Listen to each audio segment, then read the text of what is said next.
Welcome everyone to another episode on Day-to-Day Christians. In this episode, we're carrying on from our previous episode where we're up to the final plague in the book of Exodus. The plagues in Egypt that Moses and his brother Aaron, who have been representatives for God, have brought to Pharaoh and to the land of Egypt in order for Pharaoh to allow the people of Israel, the Hebrew slaves, to go and allow them to escape this slavery that they have been in for 400 years. So come with me as we work through this final Passover and find out what is the meaning and what is the story of this final plague. So let's get into it. And please, if you haven't already, hit that like and subscribe button so that we can bring this video out to more people and spread this message. God bless you. Alright, so here we are. We've had 1 through 9 of the plagues in Egypt, which Moses and Aaron have brought with God's power in hand. If you haven't watched the last video and you haven't heard that story so far, I recommend going back and watching the video of the plagues first before going into this one. Or if you want to know more just about this Passover, which is very vital to the story of Moses and to the Jewish religion, this is the video. So let's get into what it says. We're going to go from chapter 12 in Exodus. Chapter 12 is really interesting, and I recommend you going off and reading it for yourself. But I'm going to summarize some of the other points around the tradition of Passover, which follows on from the plague, because that's where this chapter begins, by God telling Moses what traditional things are going to be carried out by the Israelites from this night and forever onwards, at least until Jesus comes and fulfills what this Passover symbolizes. So let's get into some of the things that is talked about in chapter 12. So God speaks to Moses and Aaron, and he says that this will be the first month of your year. And then God goes on to say that on the 10th of this month, every household will take a lamb, an unblemished lamb, into their household, and will keep this lamb until the 14th. Now the 14th is the first day of the Passover week. So you take the lamb on the 10th, but on the 14th of this month is the start of this Passover week. Also, this lamb needs to be a male lamb and also to only be 1 year old. And on the 14th night, they celebrate with a feast, and they roast the lamb and they eat certain foods. And those foods include unleavened bread and bitter herbs. And unleavened bread is any bread that doesn't have rising agents in it, such as yeast. So the household and the family were to eat this feast, eat these certain foods, and discard any leftovers of the lamb. If there were any leftovers, it was to be burnt. That's what it says in this chapter. And that this 7-day period, you could not eat any leavened bread, any leavened foods. You could only eat the leavened bread. And on the 7th day, on the 21st, then they would have a holy assembly. They would also have a holy assembly on the 14th as well. So these are the traditions that are still practiced in a way, a little bit different today, but these are the traditions that are still practiced in terms of the Jewish Passover mealtime. And that's what it goes into detail in chapter 12. Now, we're actually going to talk about the 10th plague in Egypt. So we're going to bring us back to the time of Moses and Pharaoh. We're in Egypt. Pharaoh has hardened his heart, and he has not allowed the Israelites to go. He's lied to Moses several times, and now we have God telling Moses that this final plague is going to be the straw that breaks the camel's back, and it's going to be the one that makes Pharaoh finally allow Israel to leave. And so he tells Moses that there is going to be a great cry in Egypt, and he gives him certain instructions to go off and tell the Israelites and the Hebrews what to do. And some of those instructions are to do some of those things that are in the traditions, to have that feast, to eat the lamb, to eat unleavened bread, All of those things are part of what they are to do on this night, this Passover night.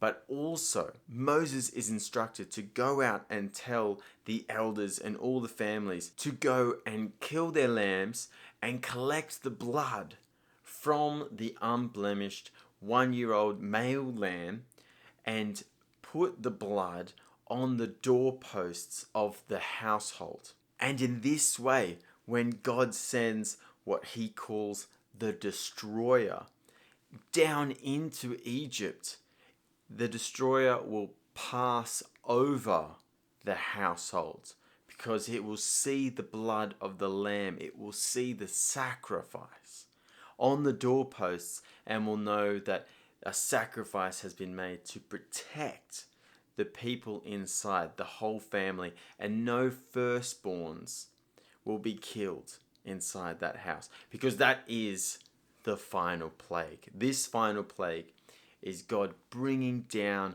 what is called the destroyer. We don't know exactly what it is, but God brings down this force, and all of the firstborns in all of Egypt, including the Egyptian families, the Hebrew families, anyone else in the land, even the livestock, every firstborn in each family will die. That's the final plague. The 10th plague is death of the firstborns. But thankfully, God tells Moses, and Moses tells everyone else, that if you sacrifice this lamb, if you do the things that God has said, and put the blood of the lamb on the doorposts, then the destroyer will pass over your household. And that's where we get the name Passover, because it's literally death passing over the house, because they can see the blood of the lamb that has been spilt and has been put there to protect the family. It even says in verse 26, "And when your children say to you, 'What do you mean by this service?' you shall say, 'It is the sacrifice of the Lord's Passover, for he passed over the houses of the people of Israel in Egypt.'" So that is God telling Moses what to say to the children, the next generations to come. Why are we celebrating this meal? Why are we doing these things? What are we remembering? And that's what we are remembering by doing these traditional things and remembering this night every year. So moving on with the story, we go down in the chapter and we finally have the Passover hitting Egypt. And this is what it says. "At midnight, the Lord struck down all the firstborn in the land of Egypt, from the firstborn of Pharaoh, who sat on his throne, to the firstborn of the captive who was in the dungeon, and all the firstborn of the livestock. And there was a great cry in Egypt, for there was not a house where someone was not dead. Then he summoned Moses and Aaron by night and said, 'Up, go out from among my people, both you and the people of Israel, and go, serve the Lord, as you have said. Take your flocks and your herds, as you have said, and be gone, and bless me also.'" So the straw that finally broke the camel's back, this camel being Pharaoh, the most powerful person on the planet at this stage in history, was the death of his son, who no doubt he loved above all else. The death of his son was the thing that finally made him realize this cannot go on any longer, and these people need to go. This God that has come into my land is not good news for me, and I need to listen to him. So finally, he tells Moses and Aaron, "Take your people and all your belongings and go." Praise God.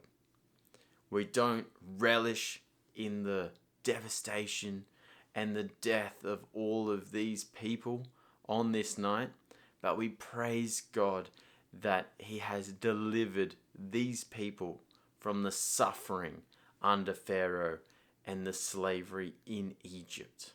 For 400 years, these people were there and were suffering and were under slavery and awful conditions, and they knew no other life. But now God had come and had brought his messengers in the person of Moses and his brother Aaron to do these wonders and these acts of judgment on Egypt and Egypt's gods, so that his people, the chosen people of God, the Israelites, can finally go off to the promised land, to the land they came from. So long ago, if you've seen my other videos, you would have seen how the Israelites got to Egypt through Joseph, who rose up in the ranks to become the second most powerful person in Egypt and brought his family to Egypt, to the land of Goshen, which is where the Israelites lived for all of these hundreds of years. And over that time, the Egyptians had forgot Joseph and the good and the amazing works he had done for Egypt, and different pharaohs have risen up and it took advantage of these people and turned them into their workforce to allow Egypt to become such a powerful nation in the world. But God said no more and heard the Israelites' cry and decided to do something about it and saved his people from this country and from this nation under Pharaoh. So praise God for that. Now, we're not going to get into the symbolism of the Passover in this video. I'm going to do that in another video. So I hope this has completed the plagues. We're going to go on in the story, and the video that follows in terms of the storyline will be the Exodus. And there's a lot more to come. That's not the end of the story, and that's not the end of Pharaoh. So keep an eye out for that video, which will be titled The Exodus. But the next video will be a second part to this one, talking about the symbolism and the meaning behind this Passover night and how it predicts the coming of a Messiah, our unblemished lamb that takes our suffering away and protects us from certain death. So praise God for that. I hope you liked this video. Please remember to like and subscribe. Put a comment in. I love seeing your comments. And I'll see you in the next video very shortly. God bless you. Bye.